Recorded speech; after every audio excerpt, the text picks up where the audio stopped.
കഴിഞ്ഞ വർഷത്തെ ചൂരൽമലയിലെ ക്രിസ്മസ് ആഘോഷങ്ങൾ എന്തു രസമായിരുന്നു. അതോർക്കുമ്പോൾ തന്നെ ഇന്ന് ചൂരൽമല സെയിന്റ് സെബാസ്റ്റ്യൻസ് ഇടവകാംഗങ്ങളുടെയും വികാരിയച്ഛൻ്റെയും കണ്ണു നിറയും. കഴിഞ്ഞ വർഷം ക്രിസ്മസ് ആഘോഷിച്ച ചൂരൽമല ദുരന്തം ലോകത്തെ വിളിച്ചറിയിച്ച നീതുവടക്കം 7 പേരെയാണ് ഉരുളെടുത്തത്. ഒരാളെ ഇനിയും കണ്ടുകിട്ടിയിട്ടില്ല. മഞ്ഞിൻ തണുപ്പുള്ള ഈ ക്രിസ്മസ് നാളുകളിലും സങ്കടത്തിന്റെ ചൂട് ചൂരൽമലക്കാരെ പൊള്ളിക്കുന്നുണ്ട്. അതുകൊണ്ട് തന്നെ ഇത്തവണ ചൂരൽമലയിൽ ക്രിസ്തുമസ് ആഘോഷങ്ങളില്ല.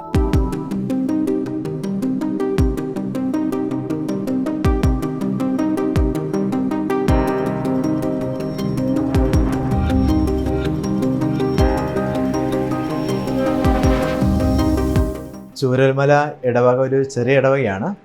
ആകെ 40 വീട്ടുകാർ മാത്രമുള്ള ഒരു കൊച്ചു ഇടവക. ഈ ജൂലൈ 30 ഉരുൾപൊട്ടൽ സംഭവിച്ചിട്ട് ഏകദേശം 4 മാസങ്ങൾ കഴിഞ്ഞ് കുറച്ച് ദിവസങ്ങൾ കൂടി പിന്നിട്ടിരിക്കുകയാണ്. ഉരുൾപൊട്ടലുമായിട്ട് ബന്ധപ്പെട്ട് നമുക്ക് നമ്മുടെ ഇടവകയിൽ നിന്ന് 8 വ്യക്തികൾ നമുക്ക് നഷ്ടപ്പെട്ടു. നമുക്കൊരു തീരാ ദുഃഖമായി മാറിയിരിക്കുകയാണ്. നീതു വരവുകാലായിൽ എന്ന് പറഞ്ഞാൽ ഒരു 2 മണി തൊട്ടിട്ട് വിളിച്ച് പറയുമ്പോഴാണ്, ഇവരെ വിളിച്ചിട്ടാണ് നമ്മൾ ഏകദേശം കുറച്ച് പേരെങ്കിലും രക്ഷപ്പെടുത്താനത് നാടിനെ പുറലോകത്ത് അറിയിച്ച ഒരു കുട്ടിയാണ്. നമ്മളെ പള്ളിയിൽ ഇടവകയിൽ ഇത്രയും ആക്റ്റീവായിട്ടുള്ളൊരു മോള് വേറെ ഇല്ലായിരുന്നു. നീതുവാണ്. ഉരുള് പൊട്ടിയിട്ടുണ്ട്. ഞങ്ങളൊക്കെ വീട്ടിലൊക്കെ വെള്ളം ഒന്ന് ആരോടെങ്കിലും ഒന്ന് പറയൂ. സാർ ഞാൻ വിളിച്ചിട്ടുണ്ട്. ഒന്ന് ആരോടെങ്കിലും ഒന്ന് പറഞ്ഞിട്ട് ഞങ്ങൾ ഇന്ന് രക്ഷപ്പെടുത്താം. ചുരൽമല എവിടെയാണ്? ചുരൽമല സ്കൂളിന്റെ അവിടെ. പിന്നെ തേക്കൽക്കാട്ടിൽ ജോയിയുടെ കല്ലറയാണിത്. ചേച്ചീനെ കിട്ടിയിട്ടില്ല. പിന്നെ നമുക്ക് പറയാനുള്ളത് നമ്മുടെ ഫ്രാൻസിസിൻ്റെ ചിറ്റിലപ്പള്ളി ഫ്രാൻസിസിൻ്റെ ഭാര്യയും മകനുമാണ്. ഒരു മകൻ അത്ഭുതകരമായിട്ട് രക്ഷപ്പെട്ടു. പക്ഷേ അവന് ചെവിക്ക് എന്തോ കേൾവിക്കുറവൊക്കെ ഉണ്ടായി. ശക്തമായ ഈ മരങ്ങൾ വന്നടിച്ചിട്ട് പുള്ളിക്കാരനിപ്പോൾ ചികിത്സ കഴിഞ്ഞ് രക്ഷപ്പെട്ടിട്ടുണ്ട്. എന്നാലും അമ്മയും മകനും പോയി. 2 പേര്. അവരെ പെട്ടെന്ന് തന്നെ കിട്ടിയ ഒരു 3-4 ദിവസത്തിനുള്ളിൽ തന്നെ അവരെ കിട്ടി. അവരെ കൊണ്ടുവന്ന് അടക്കുകയും ചെയ്ത്. പിന്നെ ജോണി ചിറ്റിലപ്പള്ളി, ജോണിയുടെ 2 മക്കളും ജോണിയുടെ അവരുടെ വീട്ടിൽ മൊത്തത്തിൽ എല്ലാവരും പോയിരുന്നു. ആ ഭാര്യ തലയെല്ലാം മണ്ണിലടിച്ചിട്ട് പാറ വന്നിടിച്ച് തലച്ചോറിലെല്ലാം മണ്ണും ചെളിയെല്ലാം കയറി അബോധാവസ്ഥയിലായിരുന്നു. അങ്ങനെ അവരിപ്പോൾ ജസ്റ്റ് ഒരു ചികിത്സയെല്ലാം കഴിഞ്ഞ് സുഖം പ്രാപിച്ച് വരുന്നു. ഇരുട്ടായതുകൊണ്ടൊന്നും നമുക്ക് കാണാൻ പറ്റിയില്ല. സമയത്ത് ഞാൻ അങ്ങനെ ചെളിയിൽ ഒലിച്ചു പോവുകയാണ് ചെയ്തത്. ഒരു 500 മീറ്റർ ദൂരത്തോളം ഒലിച്ചു പോയി. പിന്നെ അവിടുന്ന് ഒഴുകുന്നതിൻ്റെ ഇടയിൽ തലയിൽ കല്ലൊക്കെ വന്നിട്ട് ഇടിച്ചു. ഈ ഭാഗം മൊത്തം പൊട്ടിയിരുന്നു. തലയോട്ടിയെല്ലാം പൊട്ടിയിട്ടുണ്ടായിരുന്നു. പിന്നെ കണ്ണൊന്നും കാണുന്നില്ലായിരുന്നു, ചെളിയൊക്കെ നിറഞ്ഞിട്ട്. അങ്ങനെ അവിടുന്ന് വണ്ടിക്കാരങ്ങനെ വന്നിട്ട് തന്നെ രക്ഷപ്പെടുത്തി കൊണ്ടുപോയതാണ്. അപ്പം മറ്റുള്ളവരെ നോക്കാനൊന്നും നമുക്ക് പറ്റിയില്ല. നമുക്ക് ഇരുട്ടായതുകൊണ്ടൊന്നും കാണാനും പറ്റുന്നില്ലായിരുന്നു. പിന്നെ അവിടുന്ന് അങ്ങനെ എത്ര സമയം അവിടെ നിന്നത് പിന്നെ അറിയില്ല. പിന്നെ പാലൊക്കെ പൊട്ടിപ്പോയത് കൊണ്ട് ഫയർഫോഴ്സ് ഒക്കെ വന്നിട്ട് കയറിൽ കെട്ടിയിട്ടാണ് പിന്നെ ഹോസ്പിറ്റലിലേക്ക് കൊണ്ടുപോയത്. മക്കള് ഹസ്ബൻഡൊക്കെ അതില് പോയി. ഹസ്ബൻഡിന് ഇവിടുന്ന് നിലമ്പൂരിൽ നിന്നാണ് കിട്ടിയത്. മക്കളെ അവിടുന്ന് തന്നെ കിട്ടി.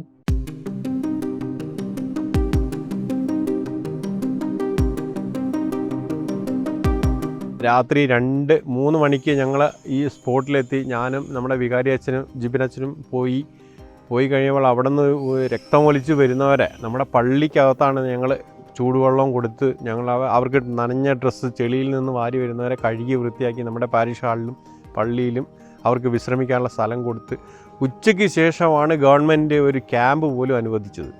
ഉച്ചയ്ക്ക് ശേഷം. അതിനുശേഷമാണ് ഇത്രയും രോഗികൾ ഇവിടെ വന്നിട്ട് അലമുറയിട്ട് കരയുക, എൻ്റെ വേണ്ടപ്പെട്ടവരെ കാണുന്നില്ല, ഞങ്ങൾ എന്താ ചെയ്യേണ്ടതെന്ന് ചോദിച്ചാൽ. അപ്പോൾ വിഷമത്തോടു കൂടി ഇരിക്കുമ്പോൾ ഞങ്ങൾ അവർക്ക് ഭക്ഷണം കഴിക്കുന്നില്ല, വെള്ളം കൊടുത്തു കുടിക്കുന്നില്ല, ഞങ്ങളെ ഉറ്റവരെ കാണുന്നില്ല, പ്രിയപ്പെട്ടവരെ കാണുന്നില്ല, ഇങ്ങനെ സങ്കടപ്പെട്ടിരിക്കുമ്പോഴും അന്നത്തെ ദിവസത്തെ സംബന്ധിച്ചിടത്തോളം എല്ലാവരുടെയും ആശങ്ക ആരൊക്കെ രക്ഷപ്പെട്ടു, ആരൊക്കെ മരിച്ചു എന്നുള്ളതായിരുന്നു. പലരുടെയും ബോഡികൾ ഇങ്ങനെ വരുമ്പോൾ ഇത് ഇന്ന വ്യക്തിയുടെ ആയിരിക്കും എന്ന് കരുതിക്കൊണ്ടായിരുന്നു ഞങ്ങളൊക്കെ ആകാംക്ഷയോടുകൂടി കാത്തിരുന്നത്.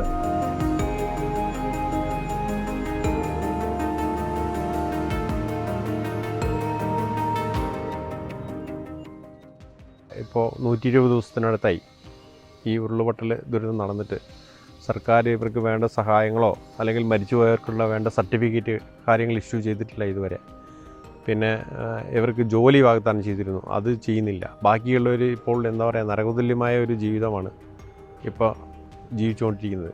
ആദ്യ സമയത്ത് ഏകദേശം 875 കുടുംബങ്ങളാണ് മാറി താമസിച്ചിട്ടുണ്ടായിരുന്നത്. ഇപ്പോൾ അവസാനം വന്ന സർക്കാർ വാടക കൊടുക്കുന്ന ലിസ്റ്റ് ആണെങ്കിൽ പോലും 780-ലധികം കുടുംബങ്ങൾ വാടക കൊടുക്കുന്നുണ്ട്. അപ്പോൾ എൻ്റെ കണക്കുകൾ ശരിയാണെങ്കിൽ ഏകദേശം 800-ലധികം കുടുംബങ്ങളാണ് ഇപ്പോൾ മാറി താമസിച്ചുകൊണ്ടിരിക്കുന്നത്. അപ്പോൾ സർക്കാർ ക്വാർട്ടേഴ്സുകളിലും വാടക കൊടുക്കുന്നത് ഏകദേശം 780-780 അടുത്ത് കുടുംബങ്ങൾക്ക് സർക്കാർ വാടക കൊടുക്കുന്നതായിട്ട് തന്നെ കണക്കുകൾ കിട്ടിയിട്ടുണ്ട്.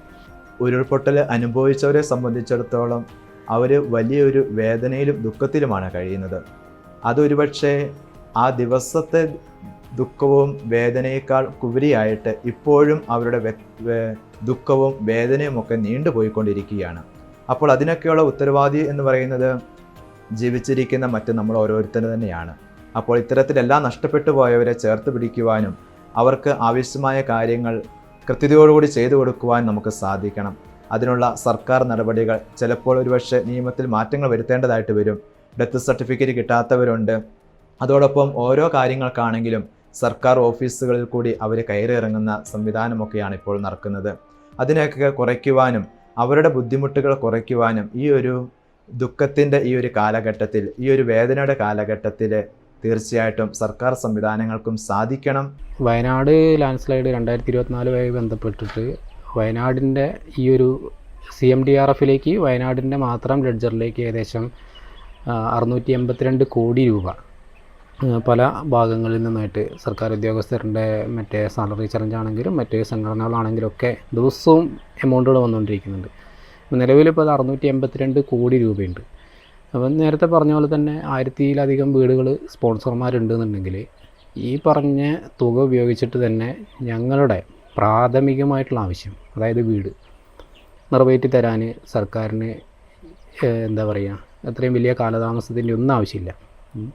മാനസികമായിട്ട് അത്രമാത്രം വേദനിച്ചിരിക്കുന്ന ഒരു വലിയൊരു ജനവിഭാഗത്തെയാണ് എന്താ പറയുക, പലവിധ നൂലാമാലകളോ അല്ലെങ്കിൽ കേന്ദ്രം അല്ലെങ്കിൽ കേരളം അല്ലെങ്കിൽ ഇങ്ങനെ ഭരണകൂടത്തിൻ്റെ ഇത് തന്നെ പരസ്പരം ചോദ്യം ചെയ്തുകൊണ്ട് ഞങ്ങളുടെ മുഖത്ത് നോക്കിയിട്ട് കൊഞ്ഞനം കുത്താന്ന് മാത്രമേ ഈ ഒരു എന്താ പറയുക സാഹചര്യത്തിന് പറയാൻ പറ്റുള്ളൂ.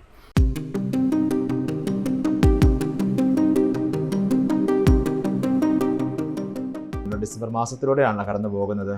ക്രിസ്തുമസിന് വരവേൽക്കുവാനായിട്ട് എല്ലാവരും ഒരുങ്ങിക്കൊണ്ടിരിക്കുന്നു. കഴിഞ്ഞ വർഷമാണെങ്കിലും ചൂരൽമല ഇടവകയോട് ചേർന്നുകൊണ്ട് ആ പ്രദേശത്ത് ക്രിസ്തുമസ് ആഘോഷം വളരെ നന്നായിട്ട് തന്നെയാണ് ആഘോഷിച്ചത്. ജാതി മത വ്യത്യാസം എന്നുകൂടാതെ എല്ലാവരും അതിൽ പങ്കുചേർന്നു. ഇടവകയുടെ എല്ലാ ഭാഗത്തും ക്രിസ്മസ് കരോളുമായിട്ട് പാട്ടും ഡാൻസും ഒക്കെ ആയിട്ട് കടന്നുപോയ ആ രാത്രികൾ ഓർക്കുകയാണ്. എന്നാൽ ഈ വർഷം അതൊന്നും നടത്തുവാനായിട്ടുള്ള സാഹചര്യമല്ല ആ ഒരു സമൂഹത്തിൽ. പ്രത്യേകിച്ച് ചൂരൽമല ഒരു ഡെഡ് എൻഡായിട്ട് മാറിയിരിക്കുകയാണ്. ബസ് സർവീസ് അവിടം വരെ ഉള്ളൂ ഇപ്പോൾ. അതിനുശേഷം ആൾക്കാരൊന്നും ആരും തന്നെ താമസിക്കുന്നുമില്ല. ആകെപ്പാടെ ആളുകൾ വേലിപ്പാലം കടന്നു പോകുന്നത് പണിക്ക് വേണ്ടി മാത്രം പോകുന്ന പണിക്കാർ മാത്രമായിട്ട് മാറിയിരിക്കുകയാണ്. കഴിഞ്ഞ പ്രാവശ്യത്തെ ക്രിസ്മസ് എന്ന് പറഞ്ഞാൽ ഞങ്ങളുടെ വാർഡില് ഏറ്റവും നന്നായിട്ട് ആഘോഷിച്ചൊരു വർഷമായിരുന്നു കഴിഞ്ഞ പ്രാവശ്യം. എല്ലാവരും കൂടി ഒത്തുചേർന്ന് ക്രിസ്മസ് കരോളായിട്ടും ഓരോരുത്തരുടെ വീട്ടിൽ പോയിട്ടും ലാസ്റ്റ് ക്രിസ്മസ് പരിപാടിയൊക്കെ ആയിട്ട് വലിയൊരു ആഘോഷമായിരുന്നു ഞങ്ങൾക്ക് ഉണ്ടായിരുന്നത്. ഈ ഉരുളെടുത്ത മുണ്ടക്കൈ ചൂരൽമല ഭാഗം എന്ന് പറയുന്നത് സെൻറ് ജൂഡ് വാർഡുകാരാണ്. എനിക്ക് തോന്നുന്നു മറ്റ് 2 വാർഡുകാരുണ്ട്. അതിനേക്കാൾ ഉപരിയായിട്ട് വളരെ മനോഹരമായിട്ട് കാര്യങ്ങൾ കോർഡിനേറ്റ് ചെയ്യുകയും അതെല്ലാം ഭംഗിയായിട്ട് അവതരിപ്പിക്കുകയും ചെയ്ത വാർഡ് സെൻറ് ജൂഡ് വാർഡുകാരാണ്. അവരാണ് കഴിഞ്ഞ വർഷം അതിൻ്റെ സമ്മാനമൊക്കെ വാങ്ങുകയും ഒക്കെ ചെയ്തത്. അതിൽ അവരുടെ ഏറ്റവും വലിയ ഒരു പെർഫോമൻസ് എന്ന് പറയുന്നത് ഒരു ബൈബിൾ നാടകമായിരുന്നു. അത് നമ്മുടെ ജോബിൻ്റെ സഹനത്തെക്കുറിച്ചുള്ള ബൈബിൾ നാടകം. അതിൽ ഈ മരണപ്പെട്ടു പോയ നീതു എല്ലാം അഭിനയിച്ചിട്ടുണ്ട്. അവരെല്ലാം വളരെ സഹനത്തിലൂടെ ജോബ് എപ്രകാരമാണോ പോയത് ആ ഒരു ബൈബിൾ ആവിഷ്കരണമാണ് അവിടെ അവതരിപ്പിച്ചത്. എനിക്ക് തോന്നുന്നു ഇപ്പോഴും അതിനേക്കാൾ വലിയ ഒരു സഹനത്തിലൂടെയാണ് ആ വാർഡിലുള്ളവർ കടന്നു പോകുന്നതെന്ന്.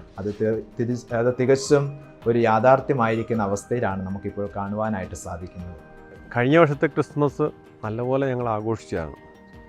ഇപ്പോൾ എന്താ പറയുക, ഒരു ദുരിത ഭൂമിയിൽ ഒരു ക്രിസ്മസ് ആഘോഷിക്കാനുള്ള യാതൊരു മനസ്സുമില്ലാത്ത ഒരു സിറ്റുവേഷനാണ് ഇപ്പോൾ ഉള്ളത്. ഓരോ പ്രകൃതി ദുരന്തങ്ങൾ ഉണ്ടാകുമ്പോൾ ചിലരുടെയെങ്കിലും വിശ്വാസം നഷ്ടപ്പെട്ടേക്കാം, അതോടൊപ്പം ചിലരുടെയെങ്കിലും വിശ്വാസം ആഴപ്പെട്ടേക്കാം. തീർച്ചയായിട്ടും ഈ ഒരു ഉരുൾപൊട്ടൽ ആരുടെയും വിശ്വാസം നഷ്ടപ്പെട്ടതായിട്ട് എനിക്ക് തോന്നിയിട്ടില്ല. എന്നാൽ പോലും അത് കണ്ടു നിന്നവരുടെയും അത് കേട്ടവരുടെയും അത് അനുഭവിച്ചവർക്കുമൊക്കെ കൂടുതൽ വിശ്വാസം, ദൈവത്തിലുള്ള വിശ്വാസം കൂടുതൽ വർദ്ധിച്ചു എന്ന് തന്നെയാണ് ഞാനും വിശ്വസിക്കുന്നത്.